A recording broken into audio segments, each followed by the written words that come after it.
Bom dia, tudo bem com você? O Dia da Proclamação da República do Brasil é comemorado anualmente em 15 de novembro.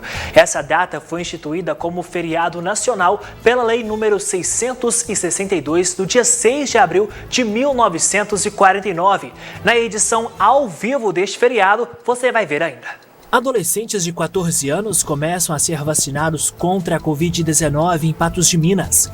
O Instituto Nacional de Estudos e Pesquisas Educacionais Anísio Teixeira aponta que 3.009.762 estudantes estão inscritos no Enem de 2021. Alunos realizam ENAD no final de semana em Patos de Minas.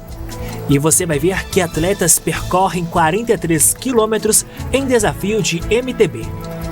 O 30 Minutos começa agora.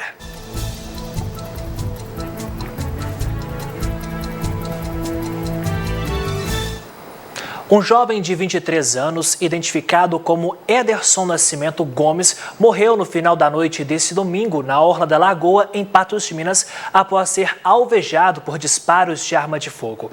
Ederson foi atingido por 2 disparos nas nádegas, 2 na lombar do lado direito e também por 2 disparos nas pernas. De acordo com informações, a causa da morte foi por hemorragia interna por ação de arma de fogo.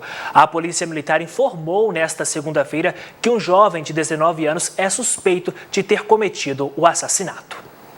A gente muda de assunto agora porque a primeira dose contra a Covid-19 para a faixa etária de 14 anos completos foi disponibilizada nesse domingo e também está sendo disponibilizada nesta segunda-feira no Ginásio 2 do Unipam. Ontem, véspera do feriado, nas primeiras horas do dia, a movimentação foi tímida. Além dos adolescentes de 14 anos, o atendimento também foi aberto para os adolescentes faltosos de 15, 16 e 17 anos, 12 anos completos a 17 anos com comorbidades e para gestantes com 12 anos completos ou mais. Sozinhos ou acompanhados, todos os menores de 18 anos precisaram levar o termo de assentimento impresso e original assinado pelos pais ou responsáveis, além de documentos pessoais. Hoje a gente está fazendo a Pfizer primeira dose. Tivemos a procura de todas essas idades. A imunização da vacina ela é importante em todas as idades, né? Inclusive agora essa faixa etária dos adolescentes é muito importante que eles vacinam sim. Para esse público foi lançada uma proposta de postagem de fotos durante a imunização. Enquanto a nossa equipe esteve no local, os adolescentes foram mais tímidos e não fizeram postagens. Mas, segundo a responsável pela vacinação, houveram publicações sim. Essa é uma forma de incentivar esse público a se vacinar. Já tivemos algumas selfies por aí. Os adolescentes estão até animados, publicando nas redes sociais. Eu espero que tenha muitas selfies por aí. E a dona Oscalina também foi uma fonte de inspiração para os netos adolescentes que moram com ela. A cuidadora de idosos, que já está imunizada há algum tempo, estava ansiosa para esse momento. Fiquei. A gente fica curioso, tinha que vacinar tudo, né? Todo mundo fica imune, né? Não é só a gente, não. Não penso só em mim, não. Penso nos outros também. E não estou pensando que ainda tem mais para vacinar, né? Essa mulher também trouxe a filha e a sobrinha para se vacinarem. Elas sabem da importância do imunizante para a saúde. Eu acho que a gente tem que procurar evitar, né? E através de estar trazendo, fazendo cada uma a sua parte, é que a gente vai ver um futuro melhor. Porque hoje em dia muita gente morreu e se a gente não tomar cuidado, a gente não prevenir, pode acabar tendo mais mortes ainda. O meu caso, eu me preocupo demais com os meus filhos. E assim, na hora que eu soube que estava, a primeira coisa que eu fiz, trazer eles, e eu aconselho todos os pais a trazer, porque se não querem sofrer futuramente, né? Ainda mais agora que as aulas vão voltar, tem que se prevenir muito, né? Ainda porque tem muitos que não respeitam. Eu acho que previne bastante. Sim, previne muito. É verdade, né? Pense só se lá no início de tudo isso, todas as pessoas tivessem tamanha consciência da importância da vacina, quantas vidas teriam sido salvas como hoje acontece, não é mesmo? E olha só, daqui a pouco aqui no 30 Minutos, você vai ver que o Instituto Nacional de Estudos e Pesquisas Educacionais Anísio Teixeira aponta que mais de 3 milhões estão inscritos no Enem de 2021. E também depois do intervalo, estudantes realizam ENAD no final de semana em Patos de Minas. São 11 horas e 35 minutos, eu volto já.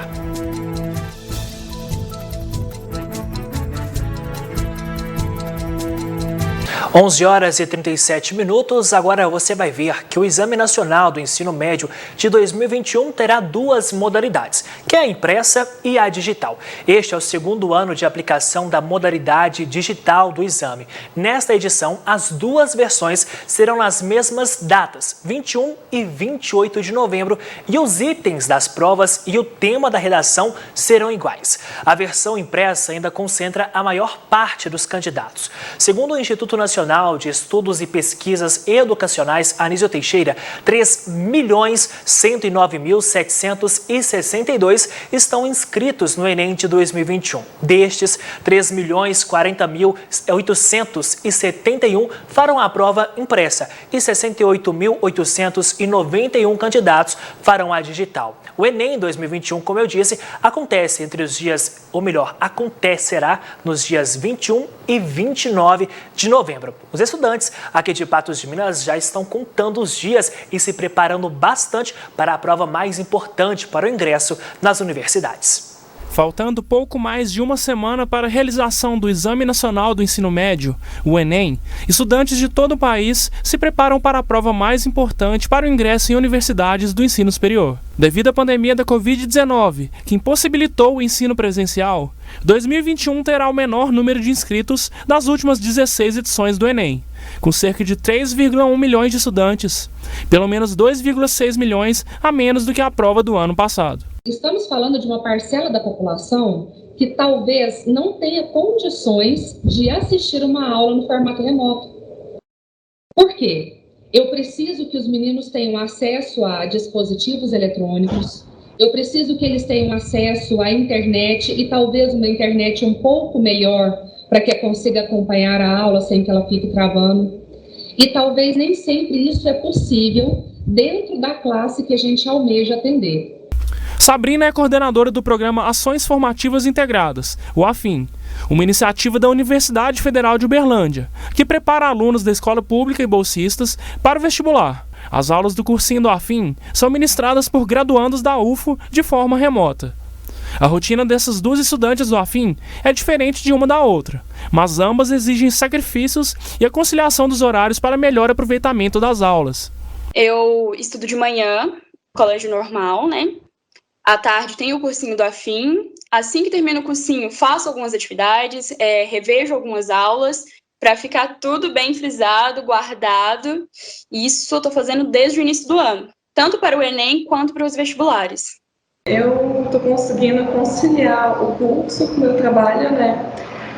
Todos os dias da semana eu tenho as duas aulas. Eu faço o curso no noturno mesmo. E os professores estão sendo muito atenciosos comigo, principalmente no WhatsApp, eles sempre respondem minhas dúvidas.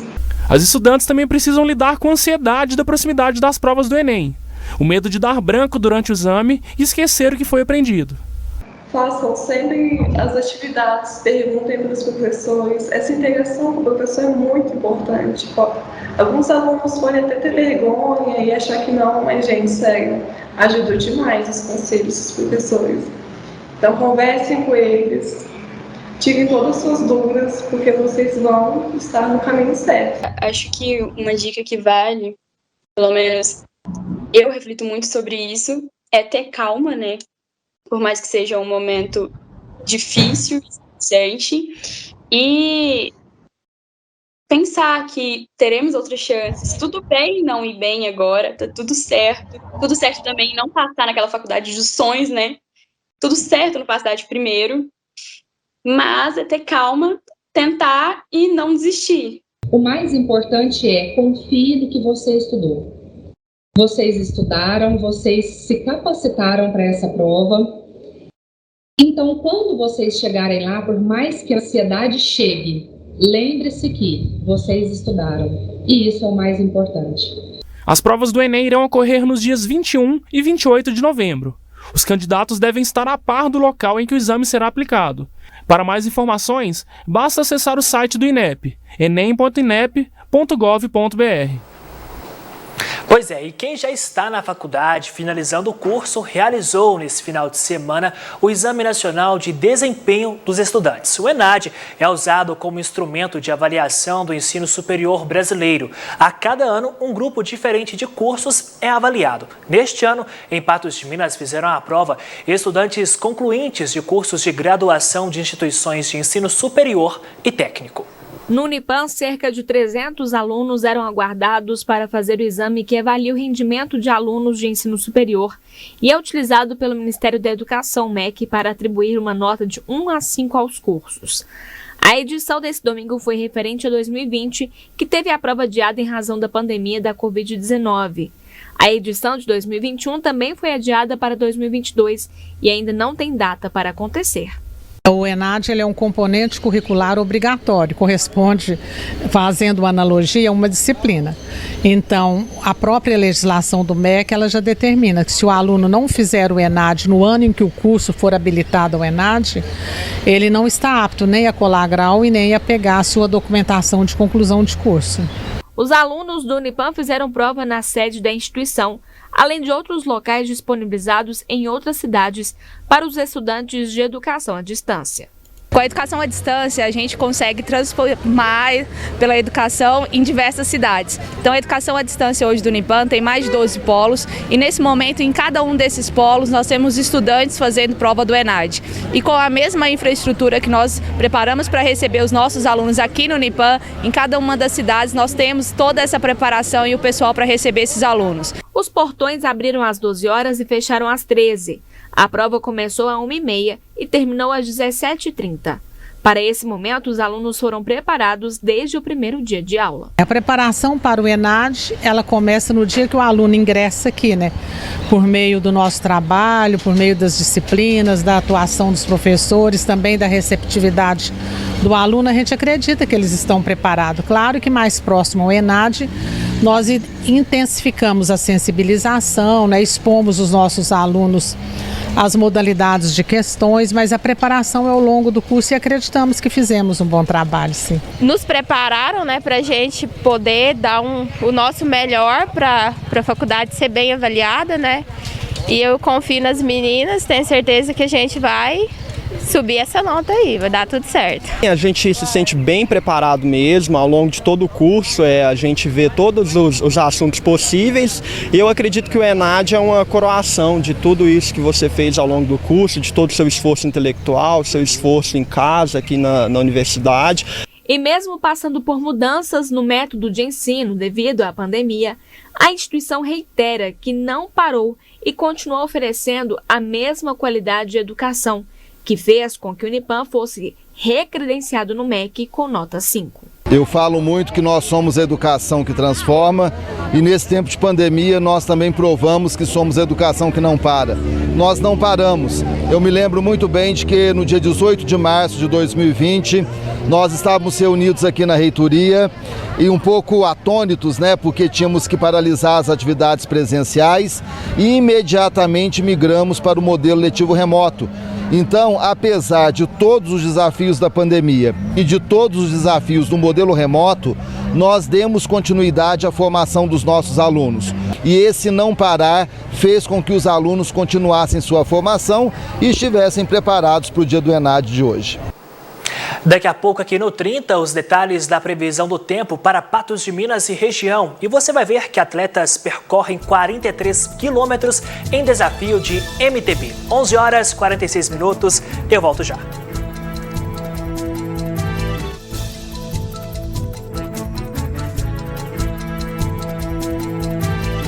O Cruzeiro entrou em campo na noite deste domingo e acabou sendo superado pelo Vitória por 3-0. A partida aconteceu no estádio Barradão, em Salvador, e foi válido pela 36ª rodada da Série B do Campeonato Brasileiro. Segundo Luxemburgo, a derrota para o Vitória por 3-0 no domingo no Barradão, em Salvador, foi uma exceção e que, para definir quem permanecerá na Toca da Raposa 2, levará em consideração o desempenho de todo o ano. Que é muito pouco mesmo, você achar que manter o Cruzeiro na segunda divisão é muito bom. É muito ruim, rapaz. Só foi muito bom porque nós não conseguimos a primeira divisão. não tivemos, em momento algum, chegamos entre as 4 equipes, né? E então você tem que considerar bom o trabalho porque você conseguiu manter o time na segunda divisão. Foi muito ruim para o Cruzeiro. Luxemburgo afirmou que é necessário pensar na temporada seguinte, citando a possibilidade da chegada de novos jogadores que queiram crescer e colocar o Cruzeiro na Série A. Eu esperava que tivesse uma queda de rendimento em função da manutenção na segunda divisão, os jogadores tivessem uma queda de rendimento, mas não da maneira como foi, né? Temos que melhorar a postura da equipe para os 2 jogos finais, vergonhoso para todos nós, né? Ver a maneira como a equipe se comportou, mas eu esperava uma queda de rendimento, né? Em função do sobe e desce do Cruzeiro, né? E jogar 2 jogos finais e começar a preparar a temporada seguinte para poder fazer um Cruzeiro diferente, acima de tudo com jogadores que pensem de uma maneira de busca de levar o Cruzeiro para a primeira divisão e busca de conquistas importantes, que queiram crescer, que busquem, né? É isso que nós vamos buscar para a próxima temporada. Vale ressaltar que a Raposa só poderá registrar atletas após o pagamento de dívidas na FIFA, que atingem 13 milhões de reais. E foi realizado nesse fim de semana mais um desafio de MTB em Patos de Minas. Atletas da região participaram dessa competição e percorreram 43 quilômetros, saindo do bairro Alto da Serra, indo para o distrito de Santiago. 100 atletas participaram do Dux Epic, divididos em duplas.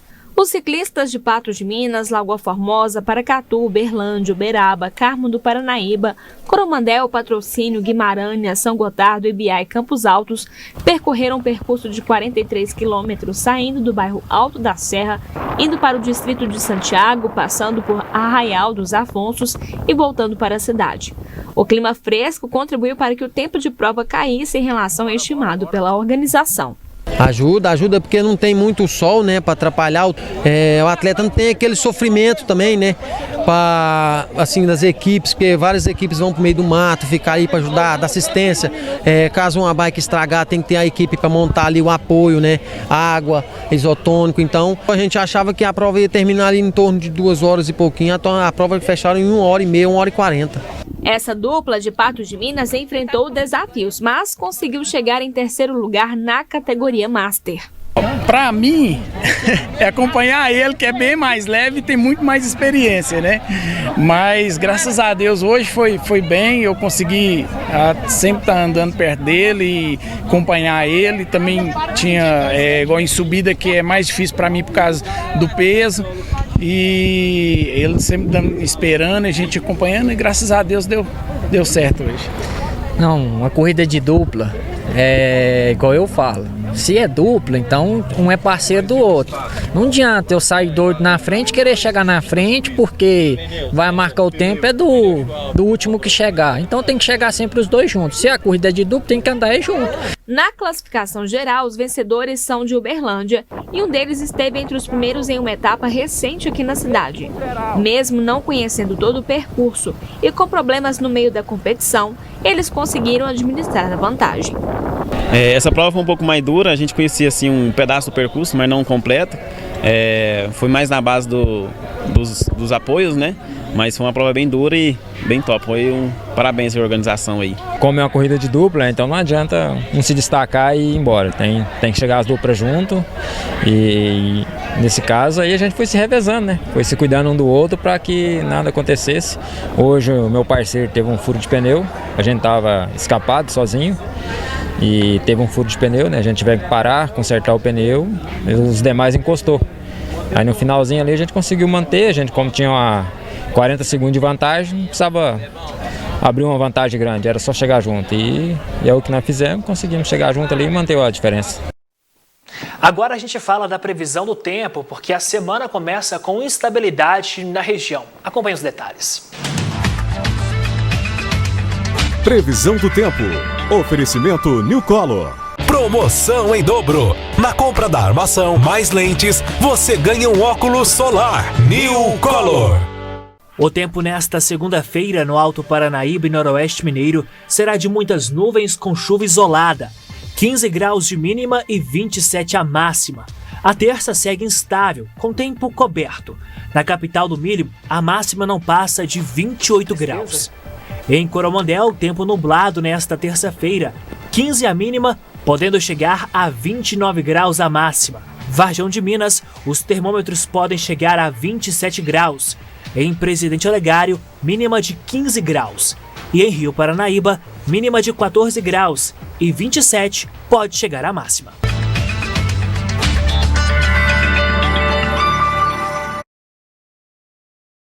Gui Boaventura, ao vivo aqui na NTV, e a história do dia 15 de novembro. A gente volta já.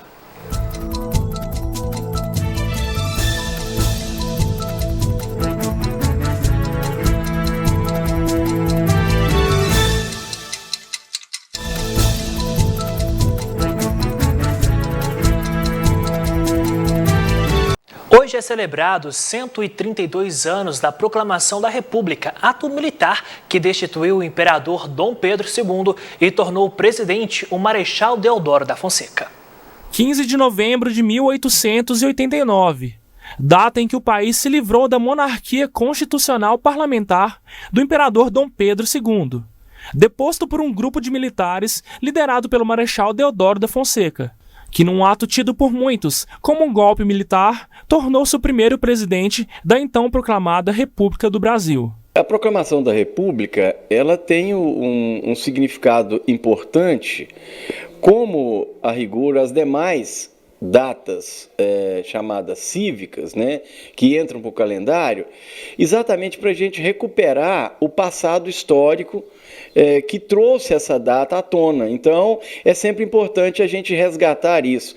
Por que proclamação da República? Ela foi proclamada, ela foi outorgada, ela foi promulgada, ela é um movimento que tem adesão da sociedade brasileira. O que isso repercute na tradição, na memória de nós brasileiros? É nesse sentido que eu considero importante. Amigo do imperador Dom Pedro II e defensor da monarquia, o próprio Marechal Deodoro achava que os brasileiros não estariam preparados para uma república e chegou a dizer que o país estava, abre aspas, ruim com a monarquia, pior sem ela, fecha aspas. Motivados pelo agravamento do estado de saúde do imperador, os militares se articularam para o confuso ato que ocorreu na Praça da República no Rio de Janeiro. Para o historiador Marcos Rassi, 132 anos depois da proclamação, a etimologia da palavra república parece ainda não fazer jus ao que veio.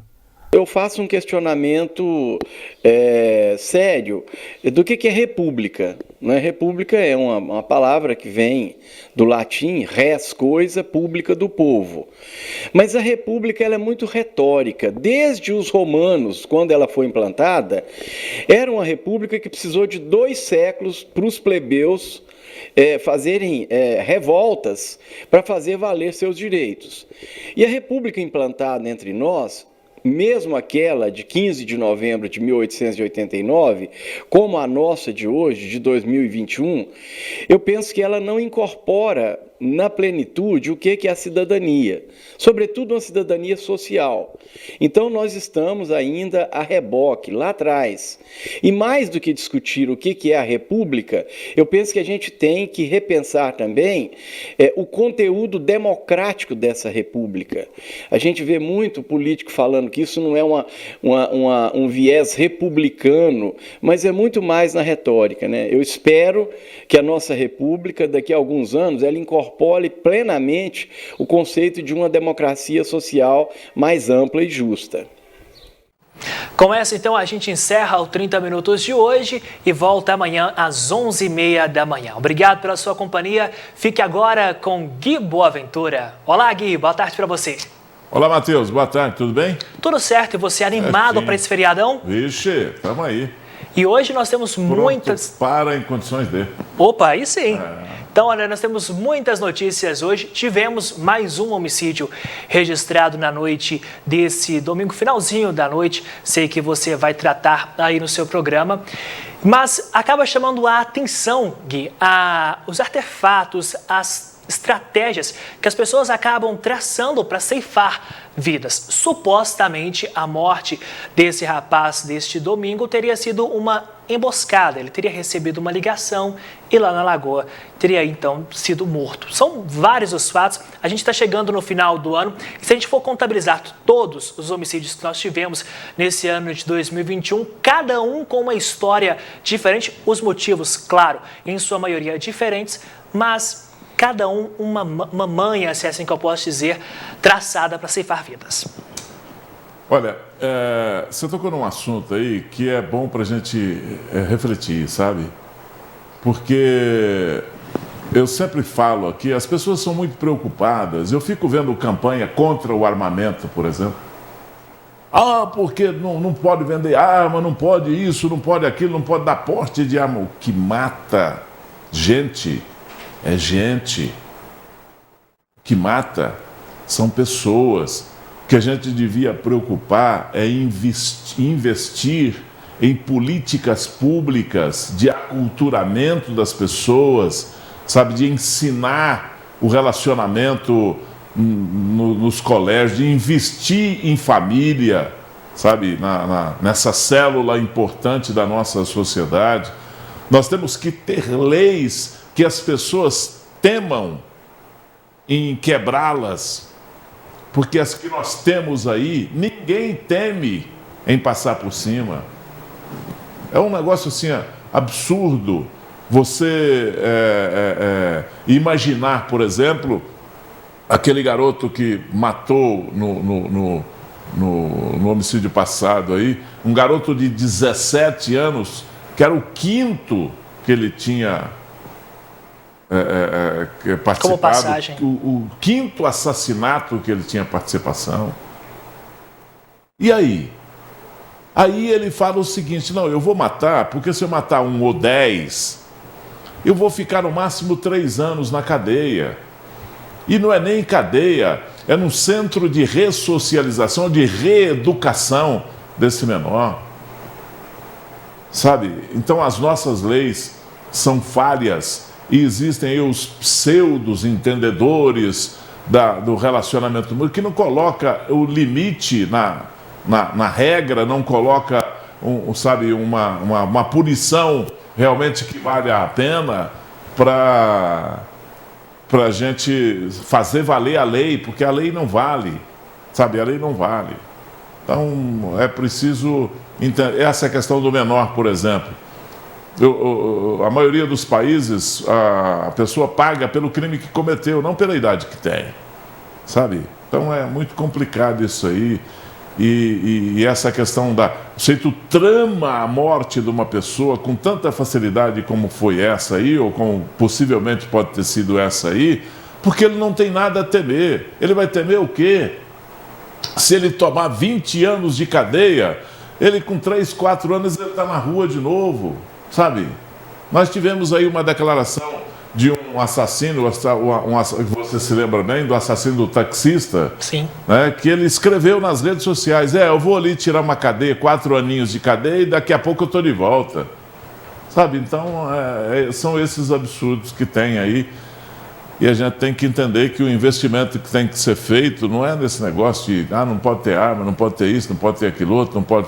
Só o Estado que pode, o Estado não faz absolutamente nada, não te protege, é paternalista ao extremo, mas não tem condição de te dar nenhuma garantia, nem de vida, né? Nem de segurança, absolutamente de nada, e deixa você à mercê aí de uma bandidagem que não tem lei para que ele respeite, não tem lei para impor um certo respeito ou valor à vida, principalmente. Não, essa vida aqui, se eu tirar essa vida aqui, eu vou tomar 30 anos de cadeia, 30 anos preso mesmo, lá, fechado. Eu vou tomar 30 anos de cadeia, então eu vou tirar o pé, não vou fazer isso. Então é isso, Gui Boaventura. A gente espera novas leis, ou melhor, que as leis possam ser cumpridas efetivamente, claro, no seu sentido. Meu amigo, uma boa tarde para você. Já passei bastante aqui, 12:06. Sei que você vai tratar sobre homicídio hoje e tem um punhado de coisa, então eu vou almoçar a partir de agora assistindo o seu programa. Boa tarde para você que está em casa e para você, Gui. Boa tarde para você, Matheus.